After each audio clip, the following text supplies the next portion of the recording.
All right, so Bentley Adams and Lee Ann Daly of MealShare, it's great to have you both here on Startup Health TV. Let's start with kind of like a flyover of the company and this idea of steering clear of diet culture and fads, and then we can dig into some details. Yeah. So well, again, thanks for having us. I think the first point is really that MealShare sat at and sits at the intersection of mindfulness and nutrition. And the observation for that comes from the fact that 83% of diets fail. Usually that has to do with external rules. And this is where we find with eating, people really have a tough time following somebody else's rules. So we just help people create their own rules in order to eat healthier, and that's why it lasts longer. And so walk us through the actual product. I know that you can take a picture of your meal and then submit it into this ecosystem of pro dietitians via a mobile application. So talk me a little bit about the process and whether any of that's changed since March, the beginning of the pandemic. Yeah, great question. And we're actually at that point where we're making some really good strides forward, I think, right now. But so the basic premise of MealShare is food photojournaling, which is very clinically studied and relevant. It creates outcomes, and we've seen that. The efficacy is very high, but the experience of food photojournaling for consumers, and that's where we believe that the impact needs to be made, is with people in their daily lives, not through their employers or through health plans, but with people in their daily lives. Most people don't really have the time to invest into food photojournaling. It takes, it doesn't really take that much time, but it's a good amount of effort, at least seemingly so. So what we've been working on more recently is making it more accessible to understand awareness of what you're eating and why you're eating it, and all the parts of your life that affect how you eat. So you can start really listening to your body. And our endpoint is a little bit different than most people, where most companies, I think, focus on losing weight or looking a certain way. Of course, everybody wants to look better and fit into those jeans that they wanted to. But the way that we think you do it is you really, first and foremost, as a personal trainer in my background, just found that most people want to get to a point where they feel better about their body, but their body feels better. That's really the point they want to get to. And so that's what we're focused on, is going about that in a little bit different of a way. Right. And what about those who are new to all of this and want to begin their journey to a better health? How can MealShare help them, or anyone in that manner, and advice you would give to someone who's just starting out on their health journey? I think that one of the things that kind of exemplifies where we are right now, because we are evolving MealShare right now, is this concept that diets do fail 83% of the time, and the idea really is it's not the person pursuing the diet so much, it's not the diet so much, it's something in between. And that something in between is like this internal part of any kind of behavior regulation. Sometimes you have little bad scenarios playing out in your head, or maybe you have habits that you're not aware of that are triggered by emotions, and that's really what Bentley has started to kind of excavate in order to create a new way forward. It's almost like all the other diet kind of apps that are out there are going towards a destination using a set of tools that are pretty similar. Right. And this one goes to some degree towards the same destination, but with a completely different path.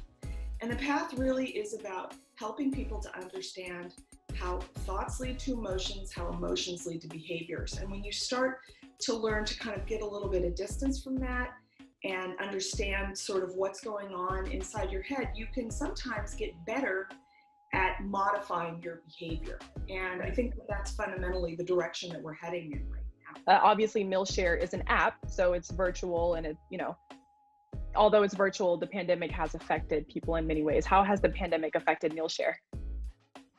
Significantly, and I think what we saw originally coming straight out was that people just needed things, especially when we were all in lockdown, that helped them eat healthier, and being indoors, having a different way of living in it. And I mean, separate from all the mental health issues that happen, eating issues happen, and they start coming up, and we all get into either habits or bad habits or overindulgence to account for the fact that we don't get to socialize and all these things. So the first thing we did was really, on our Instagram, you can still see it now, we did 35 days of mindfulness, really, and walking through that. And that was really kind of the beginning of realizing that MealShare, as much as we love the app and we know that it has high efficacy, it really works, but making it easier for people and making it more accessible to people to look at all these different areas of their life at this rare moment where you can have introspection because you're stuck indoors, or Right. whatever it may be. It's a rare time to start looking within.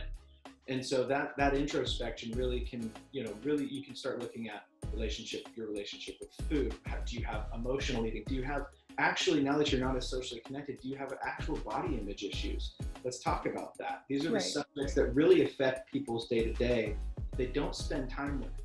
And if they do spend time with it, they start to see how that connects, as Lee Ann was saying very, very well, how their thoughts are actually feeding their emotions, how their emotions are really feeding their behaviors, and how those behaviors are reinforcing that whole loop. And so when you step back and step within, that's really what we wanted to help people focus on. And then that turned into its own little test site that we sent out to, we have a large network of dietitians. So we have 3,837 dietitians, a little bit more now actually, but that's our last count. So we have a lot of dietitians. We sent this test site out to them covering really those first 4 subjects. And we had 221 dietitians within 24 hours that said that they wanted to be a part of writing this because they believe in this kind of approach and content. So we quickly realized that maybe this is its own thing. We started turning it into its own site. And now we're at the point where that we've seen from the engagement around this, it's off the chart. It's, Right. 5, 6, 7x what you'd expect engagement to be. So that's really what we're focused on right now, is turning that into an actual new in-app experience that can help people get to this place where they really understand themselves and how to eat for not just a diet that lasts short term that they fail at and then they feel worse about themselves, but real changes that they can make that last for a long time. Yeah, I want to add a tiny little thing to that. Please. And that is that in addition to people who've been having, like falling off the wagon of eating healthily, there have been probably almost as many people who have gotten in shape and really changed their diet because they're stuck at home and they're not tempted or whatever. And what we're finding is with this proposition that I described and Bentley described, some people who have managed to lose, let's say 18 pounds, are saying to themselves, I don't want to stay on the diet that got me here, but I want to keep the pounds off. Right. So that space in between, the people who we say they have agency over their weight loss, they want to hold on to it. So this is a tool that you could use in tandem with a diet routine or after a diet routine when you want to keep weight off. And so that's fundamentally what we're trying to create. And I mean, the challenge for us is figuring out a way to make it so that it's, easy, quick, and fun. And so the pieces of it make people talk to each other. Like, how did you answer that? Absolutely. Start conversations. That talk value is a really important part of any app or sort of proposition that we would want to create. Absolutely. Yeah. Absolutely. Yeah. How do you see MealShare evolving, and where do you see the industry going for 2021, and really talk about that impact that you all want to have? I think really the big thing is that we have a new way, we'll call it right now, a new way that we want to help people understand themselves. And I think that this is actually where the future lies.